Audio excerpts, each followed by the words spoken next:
Basketball Scrooge. For months every time I visit my friend in a rather nice neighborhood I've seen this car on an empty street with a basketball hoop in the trunk.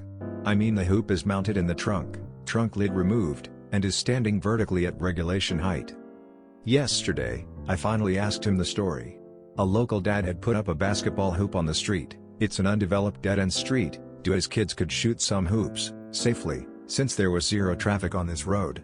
At the end of the dead end, is a fence, bordering a trailer park. The man in the trailer on the other side of the fence reported it and the police had to get the dad to take it down.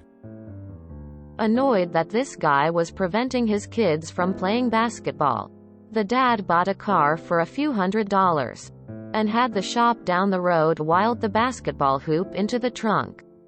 There aren't any parking rules for that street, except a vehicle can't remain in one place for more than 14 days. So every 14 days, the dad moves the car to the other side of the street.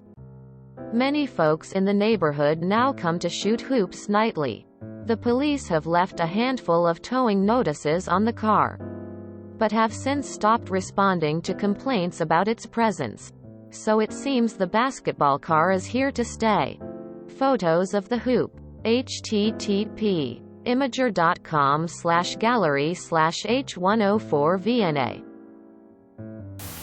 Wow, that is one of the most impressive fuck yous I've ever seen. That is a man I would like to have as a friend. Bet that guy who reported it wishes he kept his stupid mouth shut. This is God-tier middle finger MC if I've ever seen it. Does this subreddit have a Hall of Fame? Because that's where this belongs. What a legend. Kind of surprised the back window of the car is still intact. Either that or the guys aren't hitting many shots. Wouldn't the ball come down on the glass? Basketball Jones, he got a basketball Joneses. Towing notices. I can't decide if a towing company would love or hate having to tow that. On one hand, free b-ball hoop. On the other hand, the driver might have to dismantle that thing before he hooked up to it. I wish I would have thought of that. We had a basketball hoop in an empty cul-de-sac in the neighborhood I grew up in.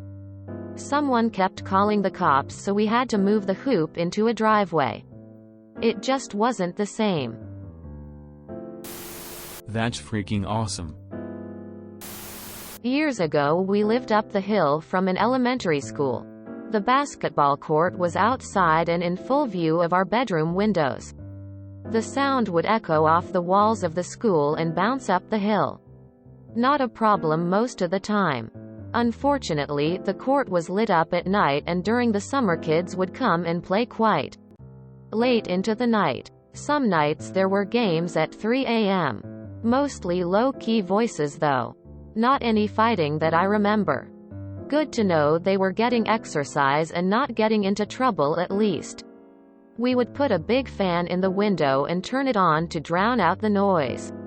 It mostly worked, but we learned to live with it. During the day you could hear the little kids at recess playing and running around. Nice sound. Happy children playing. I miss that noise. Even the nighttime basketball games. We moved to the country. Now it's goram roosters and chickens waking us up. Or the dogs demanding to be let out. Wouldn't trade either experience for the world though. The dunk drunk. Also problem solving. This guy graduated from Balsohart University. All hail the basketball car. Orange van may now rest in pieces. It's illegal to play basketball in the road? Everyone does this. My town have sessural hoops by the sidewalk on less busy roads. Brilliant. I would love to have been in the room when the guy asked the shop about welding a freaking basketball hoop into a car trunk. That is the kind of father I aspire to be. Thought this was about someone wanting to control hoop access. Turns out it's better to be wrong. Thumbs up. Assume they don't have annual auto inspections in that state. Would be interesting to see them try to pass one. Pop-up hoops. In my town you would need plates and insurance to park it on the street. If you enjoyed this video, please check out our playlists full of similar content. Epicaricast is like doom scrolling for your ears. Please like, share, and subscribe.